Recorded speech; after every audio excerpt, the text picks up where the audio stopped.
Cairan bantuan langsung tunai atau BLT bagi pekerja dengan gaji di bawah 5 juta rupiah. Saya akan langsung berbincang bersama dengan Menteri Ketenagakerjaan Ida Fauzia. Selamat malam Bu Ida, Assalamualaikum.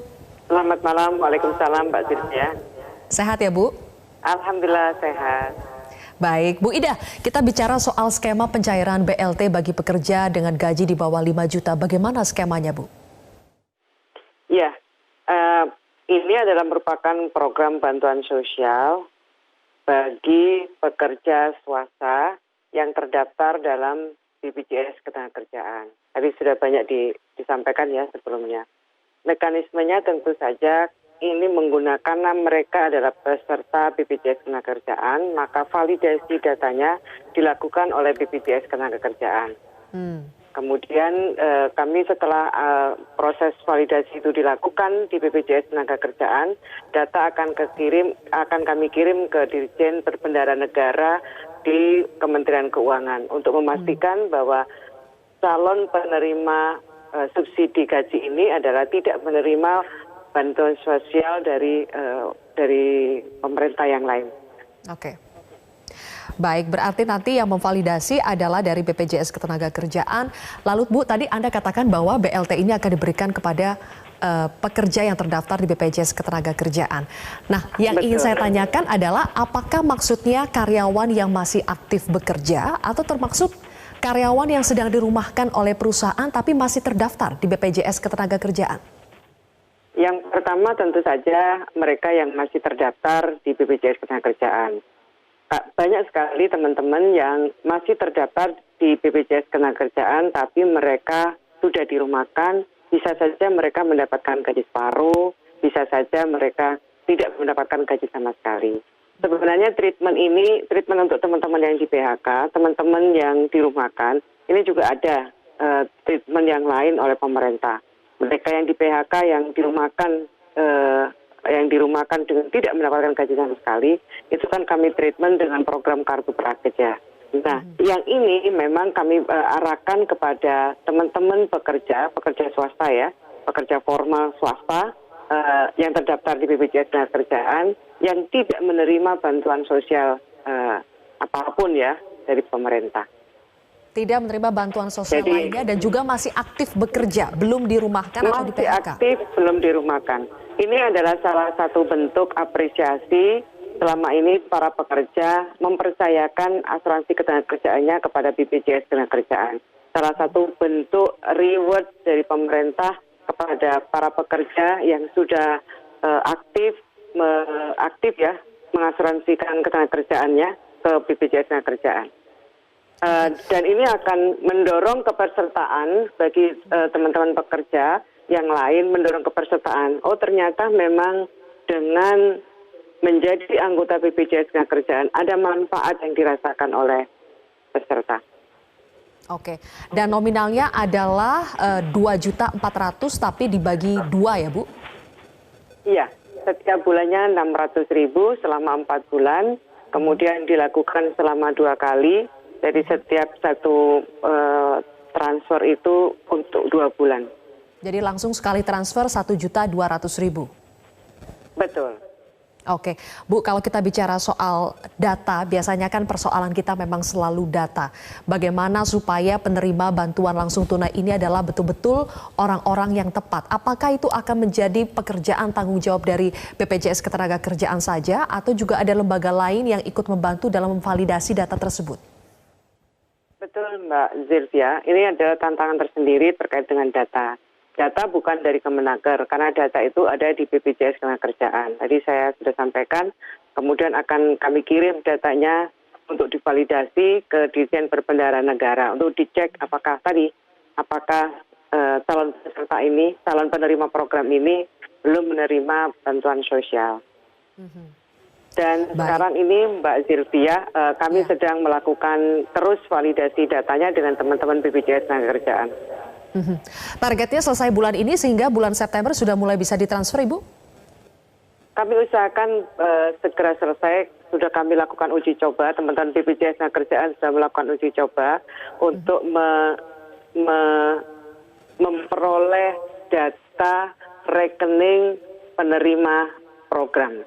Jadi ini kan uang akan ditransfer langsung ke rekeningnya pekerja. Jadi tidak ada, kita berharap tidak akan mampir kemana-mana. Setelah di-cleansing datanya oleh BPJS Ketenagakerjaan, dibawa ke Dirjen Perbendaharaan Negara, kemudian kami kirim ke bank-bank pemerintah, setelah itu dari bank-bank pemerintah langsung dikirim ke penerima program.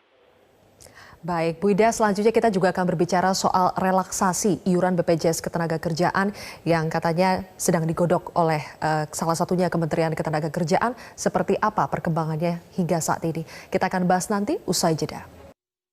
Sampai saat ini informasi tersebut belum saya terima dengan valid.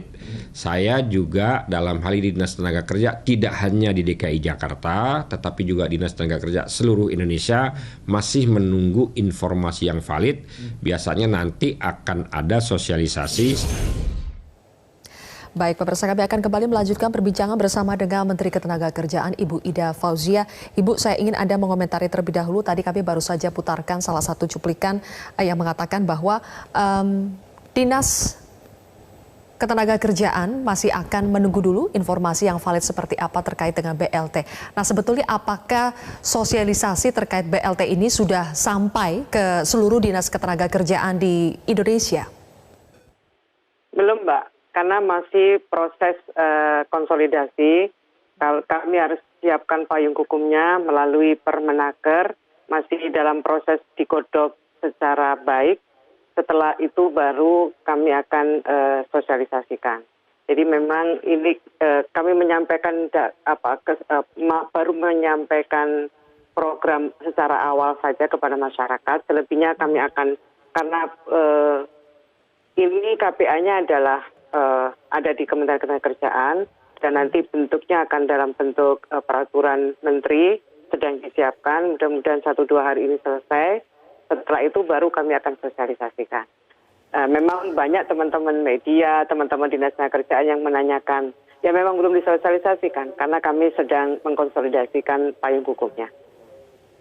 Oke, Bu, sekarang kita bicara soal relaksasi iuran BPJS Ketenagakerjaan yang sudah disampaikan sebelumnya. Sekarang tahapannya sampai mana, Bu? Dan mungkin belum semuanya paham apa maksud dan tujuan dari relaksasi iuran ketenagakerjaan ini dan bentuknya seperti apa. Bisa dijelaskan, Bu? Iya, Mbak Zilvia. Ini adalah relaksasi pembayaran atau iuran BPJS Ketenagakerjaan untuk program JKK dan JKM. Peserta mendapatkan kesempatan atau mendapatkan relaksasi hanya membayar 1% saja.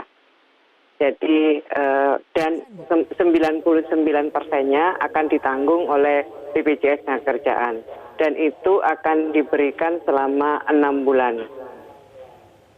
Oh, jadi bukan 90%, Bu, tapi 99% pemotongannya sehingga yang dibayar cuma 1%.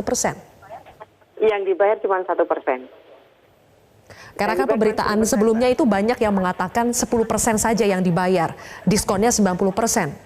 Ini berubah atau memang dari awal seperti ini, Bu? Memang sangat dinamis. Pertama memang 90%, kemudian setelah dihitung kemampuan fiskal dari BPJS Ketenagakerjaan sendiri, maka kemudian kita sampai pada angka 99%.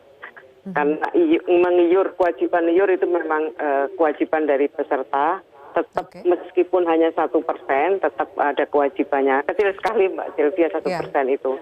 Jadi sebenarnya ya sama aja dengan ya 1% ya, sama aja dengan sepenuhnya lah ya, karena cuma 1% yang harus dibayar. Oke, tapi untuk jelasnya, Bu, kan BPJS Ketenagakerjaan ini ada beberapa program, Ibu. Tadi Ibu sebutkan yang pemotongan sampai 99% itu adalah untuk JKK, Jaminan Kecelakaan Kerja, dan untuk Jaminan Kematian atau JKM. Bagaimana dengan untuk Jaminan Pensiun JP dan juga Jaminan Hari Tua atau JHT, Bu? Jaminan pensiun itu 99% juga, tetapi penundaannya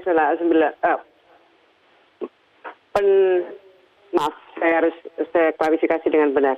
Jadi kalau JKK dan JKM itu diberikan selama 6 bulan dan hanya membayar 1%. Kalau jaminan pensiun itu penundaan pembayarannya selama 6 bulan, kemudian pengembaliannya itu selama 12 bulan. Jadi ya ini kalau ini kan penundaan pembayaran, Mbak, kalau jaminan pensiun. Kalau JKK dan JKM itu benar-benar direlaksasi. Mereka hanya membayar 1% saja. Oke, baik. Ibu, terakhir kalau kita berbicarakan dari tadi upaya untuk memberikan BLT, kemudian juga ada relaksasi iuran BPJS Ketenagakerjaan, itu upayanya untuk membantu karyawan dan perusahaan untuk bertahan. Nah, tapi konkretnya supaya untuk betul-betul bisa mencegah PHK, supaya perusahaan bisa bertahan, karyawan juga bisa bertahan, apa Bu sebetulnya yang akan dilakukan oleh Kementerian Ketenagakerjaan? Saya kira Mbak Sylvia, kita selalu berharap PHK adalah solusi terakhir, jalan terakhir yang ditempuh oleh perusahaan. Kita masih berharap perusahaan masih tetap memiliki kemampuan untuk tetap beroperasi dan mempekerjakan teman-teman pekerja atau buruh. Banyak skema yang diberikan oleh pemerintah, termasuk sebenarnya beberapa skema yang saya sampaikan tadi, relaksasi pembayaran iuran BPJS Ketenagakerjaan itu kan salah satu bentuk agar mereka mendapatkan keringanan yang luar biasa. Ini salah satu cara. Kemudian insentif-insentif yang lain juga diberikan oleh pemerintah. Segala cara agar diupayakan oleh pemerintah agar perusahaan masih tetap eksis dan teman-teman pekerja masih bisa bekerja membantu perusahaan tersebut. Baik, kalau begitu terima kasih Bu Ida Fauzia, Menteri Ketenagakerjaan Republik Indonesia telah bergabung bersama kami di Prime Time News hari ini.